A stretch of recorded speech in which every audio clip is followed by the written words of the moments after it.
देखिए बहुत से बच्चे कंफ्यूज होते हैं कि जो इमेज फॉर्म होती है कॉनकेव मिरर से उसका साइज क्या होगा या उसका नेचर कैसा होगा या उसकी पोजीशन कहाँ होगी। देखिए कॉनकेव मिरर की अगर बात करें तो कॉनकेव मिरर में कोई भी जो ऑब्जेक्ट रखेंगे आप, ये कॉनकेव मिरर होता है और कॉनकेव मिरर का ये लेफ्ट साइड है और ये राइट साइड है। तो राइट साइड में तो रख नहीं सकते क्योंकि ये पेंटेड होती है, तो आप लेफ्ट साइड में रखेंगे। मान लिया कोई ऑब्जेक्ट आपने 15 सेंटीमीटर पे रखा, कितनी दूरी पे? 15 सेंटीमीटर पे। तो यहाँ मान लिया इस कॉनकेव मिरर की फोकल लेंथ है, ये लगभग कितनी है?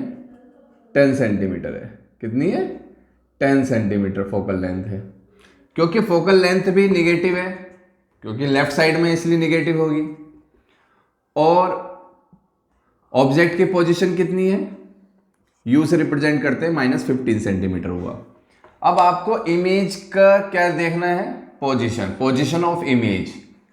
इमेज की पोजीशन कहाँ होगी? तो वी से डिनोट करेंगे उसको। तो इसके लिए मिरर फॉर्मूला क्या होता है?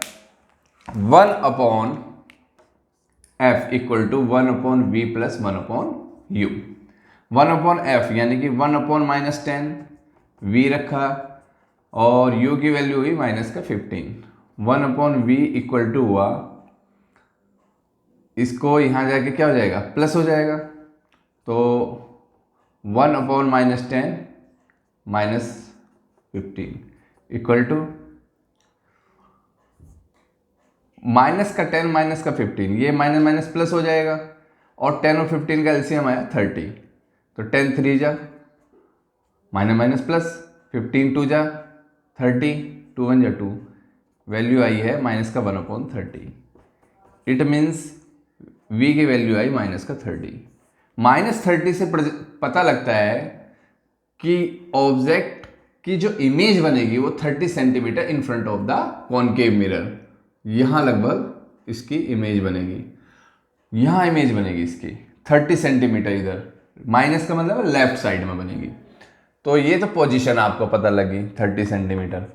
अब बात आता है नेचर। अगर कॉनकेव मिरर के फ्रंट में इमेज बन रही है, बिहाइंड नहीं बन रही, इमेज फ्रंट पे बन रही है, तो नेचर उसका निश्चित रूप से रियल और इन्वर्टेड ही होना चाहिए। अब बात आती थी साइज की। साइज के लिए हम लगाते हैं मैग्निफिकेशन का फॉर्मूला। मैग्निफिकेशन का फॉर्मूला क्या होता है? m इक्वल टू होता है, मिरर के लिए हम ये फॉर्मूला लगाते हैं -v/u। अब v की वैल्यू कितनी है? -30 है। u की वैल्यू कितनी है? -15 है। अब आप माइनस से माइनस कट गया, 15 2 जाए 30, -2। माइनस का मतलब क्या हुआ और 2 का क्या मतलब हुआ? ये तो मैग्निफिकेशन हुआ। मैग्निफिकेशन 2 का मतलब हुआ ट्वाइस, यानी कि अगर ये 1 सेंटीमीटर का है तो ऑब्जेक्ट की इमेज जो बनेगी वो जस्ट ट्वाइस यानी कि 2 सेंटीमीटर की बनेगी। देखो कैसे। एक मैग्निफिकेशन का और फॉर्मूला होता है m इक्वल टू h2/h1। ये h2 और h1 क्या है? h2 है ऑब्जेक्ट की हाइट और h1 है, सॉरी, h2 है हाइट ऑफ इमेज, इमेज की हाइट है, और h1 है हाइट ऑफ ऑब्जेक्ट की हाइट है। अब आपको पता है कि m की वैल्यू आई -2, यहां रख देंगे, और h2 आपको मालूम करना है। h1 कितना है? 1 सेंटीमीटर का है, तो h2 कितना हुआ? -2 × 1 यानी कि -2 सेंटीमीटर। यानी कि ऑब्जेक्ट अगर 1 सेंटीमीटर का है तो उसकी इमेज कितनी होगी? जस्ट डबल यानी कि 2 सेंटीमीटर की होगी।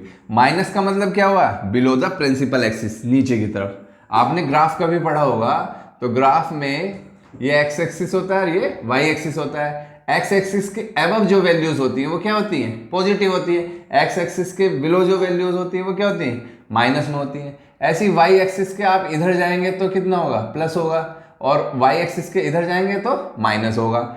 यहां ऑब्जेक्ट और इमेज की जो पोजीशन थी वो y एक्सिस यानी कि कॉनकेव मिरर की लेफ्ट साइड थी, इसलिए हमने ये दोनों माइनस में रखी थी। और इमेज x एक्सिस के बिलो है, यानी कि प्रिंसिपल एक्सिस के बिलो है इमेज यहाँ पे, तो इसलिए ये माइनस में रिप्रेजेंट करना पड़ा। तो आपको पता लग गया होगा कि साइन कन्वेंशन कैसे किया जाता है। अगर आपको ये कॉन्सेप्ट अच्छे से समझ में आया है तो मेरे चैनल को सब्सक्राइब कर दीजिएगा। आगे मैं इसी तरह के न्यूमेरिकल्स कराता रहूँगा।